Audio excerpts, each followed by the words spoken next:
Hello everyone, আসসালামু আলাইকুম। কেমন আছেন সবাই? আশা করি সবাই ভালো আছেন। আমি শেফ নজরুল ইসলাম। আজকে আপনাদেরকে তৈরি করে দেখাবো ফিশ কারি রান্নার খুব সহজ একটি রেসিপি।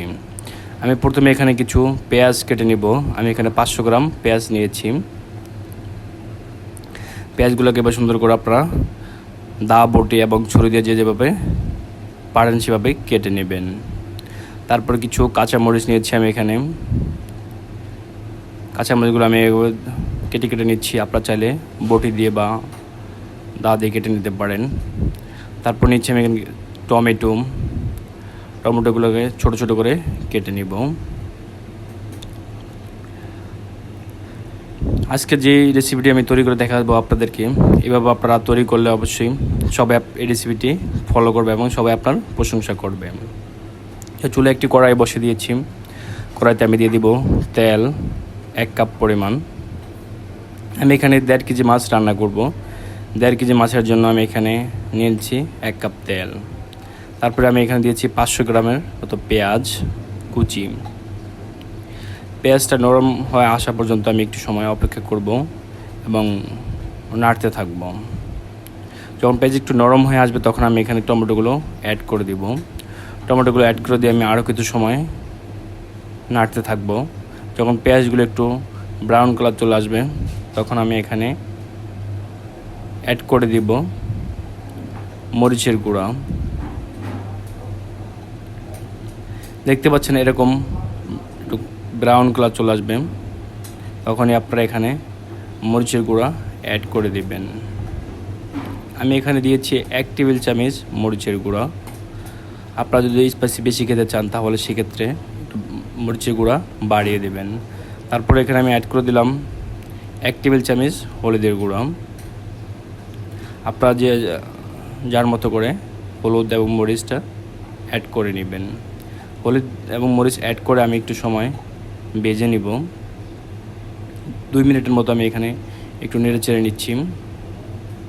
যখন হলুদ এবং মরিচের গ্রাইন্ডার চলে যাবে তখন আমি এখানে অ্যাড করে দিব একটু পানি দিয়ে মশলাটা আমি ভালো করে কষিয়ে নিব। মশলাটা একটু কষানো হয়ে গেলে তখন আমি এখানে অ্যাড করে দিব একটু লবণ। আপনারা খেয়াল রাখবেন মশলাটা কষানোর ভিতরে আপনারা কিন্তু মশলাটা ভালো করে কষালে কিন্তু আপনার কারিটাও মজা হবে, যেই কোনো কারি হোক না কেন। তারপর আমি এখানে অ্যাড করে দেবো কাঁচামরিচ। যেহেতু আমি এখানে গুঁড়া মরিচ কম অ্যাড করেছি, আমি কাঁচামরিচটা একটু অ্যাড করে দেব। তারপরে কাঁচামরিচটা দিয়ে আমি কিছু সময় একটু কষিয়ে নেব। 3-4 মিনিট মতো কষানো হয়ে গেলে তখন আমি অ্যাড করে দেবো যে মাছের জন্য একটি গরম মশলা তৈরি করেছিলাম, সেই গরম মশলাটা আমি এখানে অ্যাড করে দিব। এই ভিডিওটা যারা দেখেননি আমি ডিসক্রিপশন বক্সে দিয়ে রাখবো, আপনারা দেখে নেবেন। আপনারা দেশি মাছের জন্য এটি মশলা একটু বেশি ব্যবহার করতে হয় যেন দেশি মাছের গ্রানটা বেশি থাকে। আর সামুদ্রিক মাছের জন্য আপনি এটা খুব অল্প সামান্য ব্যবহার করতে পারবেন। তারপর আমি একটু পানি দিয়ে দেবো এখানে। পানি দিয়ে পানিটা গরম হয়ে আসা পর্যন্ত আমি একটু অপেক্ষা করব। তারপর আমি যে মাছগুলো রান্না করবো তার মাছগুলো আমি এভাবে সুন্দর করে কেটে পরিষ্কার করে নিয়েছি। আপনারা চাইলে আমি এখানে কার্পো মাছ নিয়েছি, আপনারা চাইলে যে কোনো মাছই নিতে পারেন। মাছগুলো এভাবে কেটে পরিষ্কার করে নিয়েছি আমরা। তারপর পানিটা গরম হয়ে আসলে তারপর আমি এখানে মাছগুলো অ্যাড করে দিব। তারপর মাছগুলো অ্যাড করা হয়ে গেলে আমি একটু নেড়ে ছেড়ে দিচ্ছি সমানভাবে। তারপরে অ্যাড করে আমি একটু নেড়ে ছেড়ে দিচ্ছি। তো আমি কিছু সময় একটু রেখে দেব। এখানে কড়াইয়ের পরিমাণ থেকে মাছের পরিমাণটা বেশি হয়ে গেছে, এই জন্য আমি কড়াইটা চেঞ্জ করব। আমি একটা চ্যাপটা কড়াইতে নিয়ে নিচ্ছি।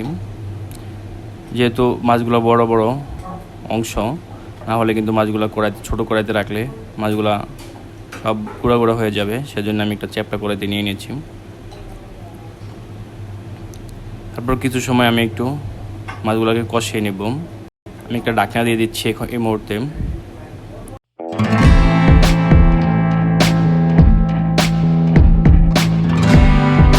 ঢাকনা দিয়ে 5 মিনিট কষে রাখবো। আর চুলার হিটটা কিন্তু বেশি রাখা যাবে না, চুলার বেশি রাখলে কিন্তু পোড়া লাগবে, এই জন্য চুলার হিটটা বেশি রাখা যাবে না। আমি এই চ্যাপটা কড়াইতে রান্নার একটা কারণ হলো আমার মাছটাকে নাড়তে হবে না, কড়াইটা নাড়া দিলেই মাছটা অটোমেটিক নাড়া হয়ে যাবে। তারপর আমি এখানে একটু পানি দিয়ে, যখন মাছটা কষানো হয়ে গেছে আমি এখানে একটু পানি অ্যাড করে দিচ্ছি। আপনারা যতটুকু ঝোল খেতে পছন্দ করেন, যেহেতু আমি ঝোল এটা খুব কমই রাখবো, খুব মাখা মাখা করবো, এই জন্য আমি একটু ঝোলটা পরিমাণ কম দিয়েছি।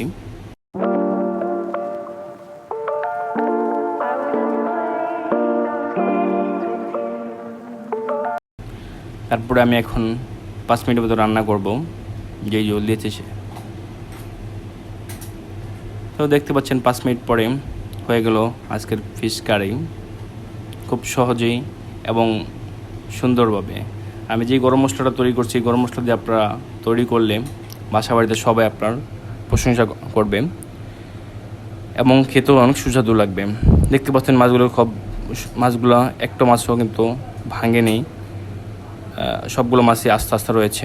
তো আপনারা যদি এই পদ্ধতি আপনারা অবলম্বন করেন, খুব সহজেই আপনার মজার রেসিপি বাসায় তৈরি করতে পারবেন। তো হয়ে গেলো আজকের মাছ রান্না, আজকের ভিডিও এই পর্যন্তই। আর আমার যারা নতুন, অবশ্যই আমার চ্যানেলটি সাবস্ক্রাইব করে রাখবেন নতুন নতুন রেস্টুরেন্টের অথেন্টিক রেসিপি পেতে। তো আমরা যেহেতু স্টাফের জন্য এগুলো মাছগুলো রান্না করছি, তো আমরা এখন কারিগুলো ভাগ করে নিচ্ছি, এভাবে ভাগ করে নিচ্ছি। তো আজকের ভিডিও এই পর্যন্ত। আসসালামু আলাইকুম। নেক্সট ভিডিও পেতে আপনারা অপেক্ষা করুন।